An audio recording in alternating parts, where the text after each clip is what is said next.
네, 확실히 시황센터에서도 새로 바뀌는 차기 정부에 대한 기대감이 여러모로 또 시장에 표출이 되고 있습니다.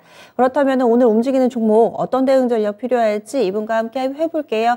신한금융투자의 신병재 부지점장입니다. 안녕하세요.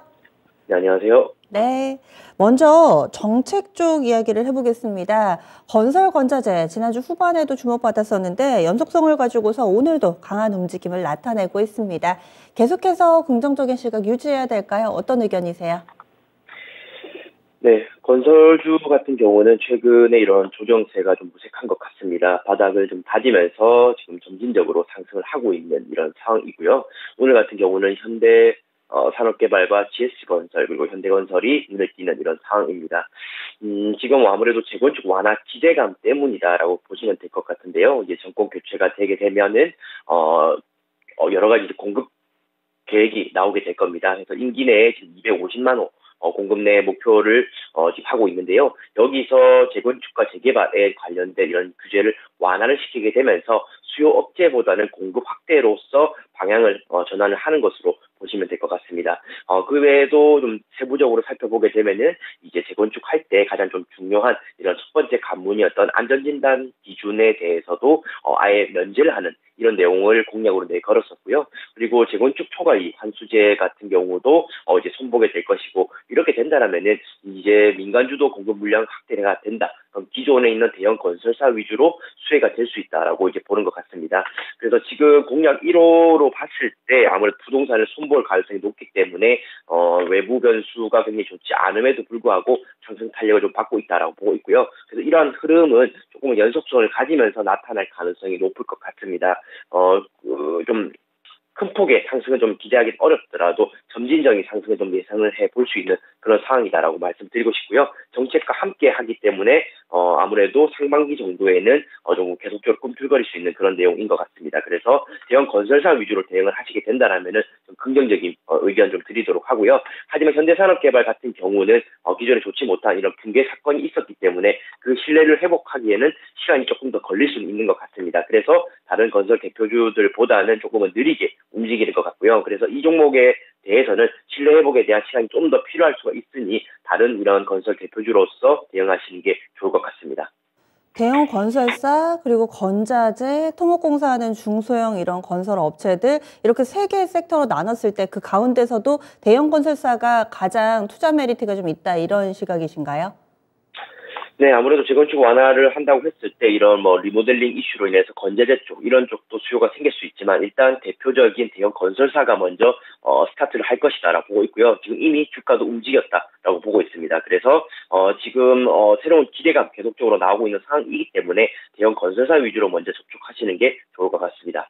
네, 알겠습니다. 그래서 건설, 건자재, 이와 재건축 이 규제 완화 관련해서 관심 있으신 분들은 대형 건설 섹터 위주로 보자 이런 결론이시네요.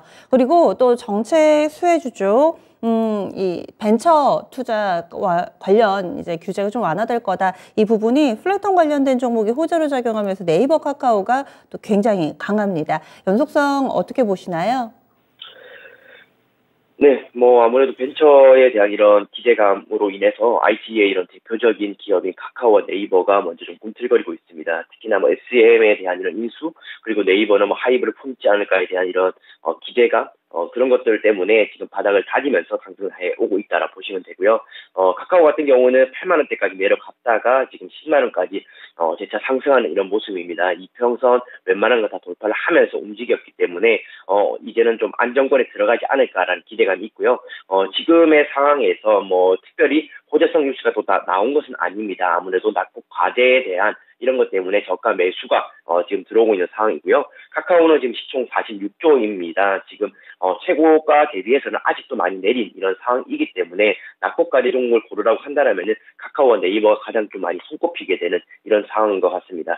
지금 새 정부가 들어서게 되면은 기존의 발목을 좀 잡았던 이런 플랫폼 관련된 규제가 완화될 것이라는 기대감도 작용을 하고 있고요. 그러다 보니까 이제 정권 교체가 된 다음 날 이제 카카오가 좀 급등했던 이런 내용까지 좀 더해진 것 같습니다. 네이버는 이제 뭐 새벽 배송까지 더해지는 이런 상황이기 때문에 이제 마켓컬리나 쿠팡이 했던 이런 업무까지도 네이버가 좀 진출한다 이런 내용도 좀 생기게 되었고요.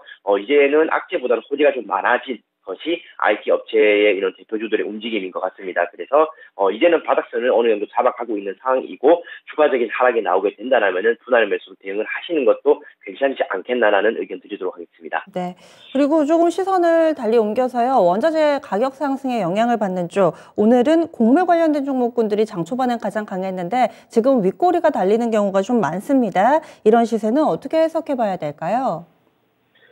네, 아무래도 러시아 침공으로 인해서 이제 전 세계가 식량 위기에 빠졌기 때문이다라 보고 있습니다. 비료 가격은 사상 최고치를 계속적으로 기록을 하고 있고요. 오늘 효성 OMB와 그리고 누보, 남해화학 등이 눈에 띄는 이런 상황이었습니다. 말씀하신 것처럼 윗골이 달면서 내려오고 있어서 조금은 위험스러운 모습인데요. 저는 뭐 예전에도 말씀 한번 드렸던 것처럼 군사 충돌이다 이런 것들은 예측의 영역에 있는 것은 아닌 것 같습니다. 테마성으로서 접근을 하는 게 맞다라고 보고 있고요. 지금 비료 생산도 타격을 입고 있기 때문에 이런 종목의 움직임이 나와주고 있다고 보고 있습니다. 그래서 투자법 같은 경우는 이것을 홀딩을 하는 것을 추천드리기는 정말 어려운 것 같아요. 그래서 제 개인적으로는 단기 트레이딩으로만 활용을 하시는 것을 추천드리도록 하고요. 초보자분들 같은 경우는 정말 위험할 수 있습니다. 지금 최근에 효성 OMB 5일 정도의 차트를 보시게 되면은 윗꼬리와 밑꼬리가 굉장히 많이 달리는 이런 모습인데요. 이렇다는 것은 변동성이 위아래로 굉장히 커졌다라는 것을 볼 수가 있습니다. 그래서 실적적인 면이 개선되고 이런 것들은 나중에 점검이 가능할 것 같고요. 지금 당장에서는 심리로 인해서만 움직이는 것이기 때문에 쉽게 접근하시기보다는 조금 관망하시는 게 좋을 것 같고 이제 조금 숙련된 분들만 단기 트레이딩으로 접근하시는 게 좋을 것 같습니다. 종목군 하나만 더 질문을 드릴게요. 오늘 약한 쪽 좀 들여다보겠습니다. 여기에서 그룹핑이 가능한 게 장 초반에는 소비자 쪽만 약하나 싶었는데 이 사드 관련된 우려감이 주가를 누른다. 여기에 대해서도 좀 설왕설래했습니다. 그런데 관련된 종목군들이 확대되는 걸 보니까 확실히 시장에서 이에 대한 우려가 좀 있구나 이런 생각을 하게 되는데요. 개인주들도 전반적으로 약하고요. 그리고 잘 나가던 콘텐츠주들 쪽에서도 지금 SM이라든지 이런 종목군들이 하락으로 전환이 되고 있습니다.